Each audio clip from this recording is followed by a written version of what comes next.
Great. Well, my name is Jim Taylor, and I've been working for the Wildlife Environment Society of South Africa for the past 30 or so years.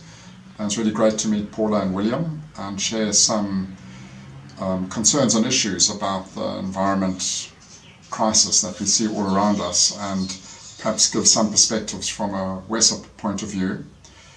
The sort of first thought is that the environment issues and risks around us are really human created and exacerbated by the kind of lifestyle choices we make and how we live our lives. So the solution is really with people, if people are causing the issues. So WESSA has put most of its energy into education programs from school children through to older folk, and our school children approaches are around projects like eco-schools.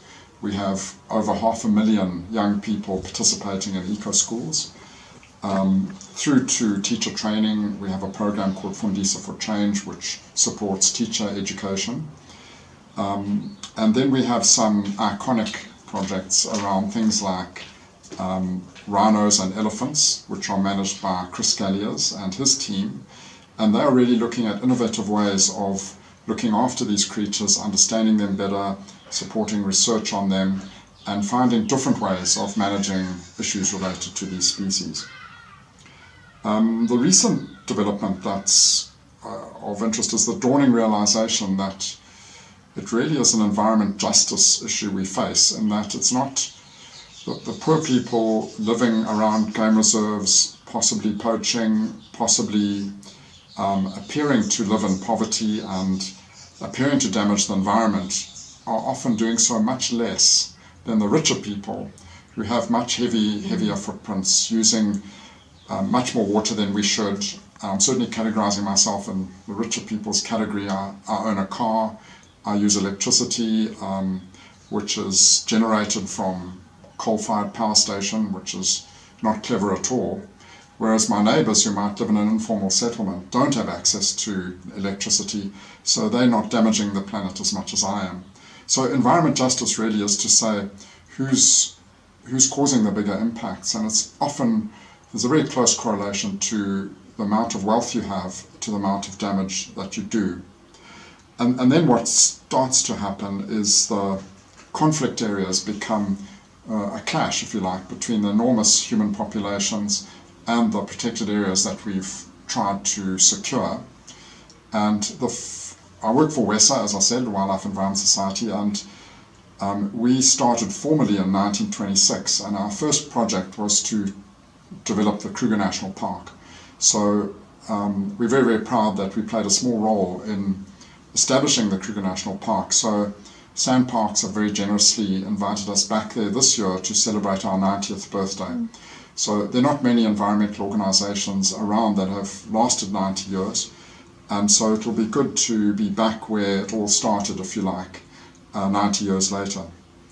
And other projects WESSA has been involved in is being a founder member of the IUCN, the largest consortium of NGOs in the world, which is now based in Switzerland. But we've always sought to be a partnership organization working with other NGOs, other people. But as I emphasized, looking at educational approaches to solving these and addressing the problems we face. So in a nutshell, that's it. I would like to mention something about iconic species. So when iconic species like rhino, elephants and cranes are at risk, it means that we're not living a very sustainable lifestyle or practices. And so we try to profile these species to people, but we also look at the little organisms. So as I was saying to Paula a minute ago, a stonefly, for example, is a little macroinvertebrate. And this little creature is very sensitive to pollution.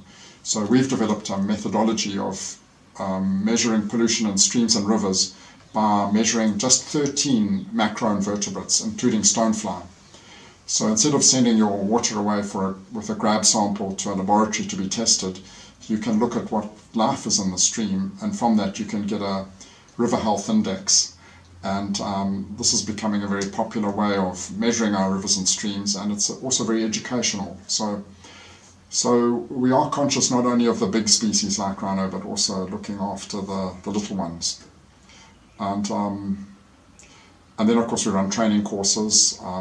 We offer leadership seminars for politicians. So when a person's appointed as a councillor, we are available to run a training course in what the life support system issues are for that particular area, be it fresh water supply, risks to the catchment, what the biodiversity risks are, and so on. Because often politicians are elected because they have popular support, but they might not know a lot about the biodiversity of their local region. So that's probably in a nutshell some of the work we do.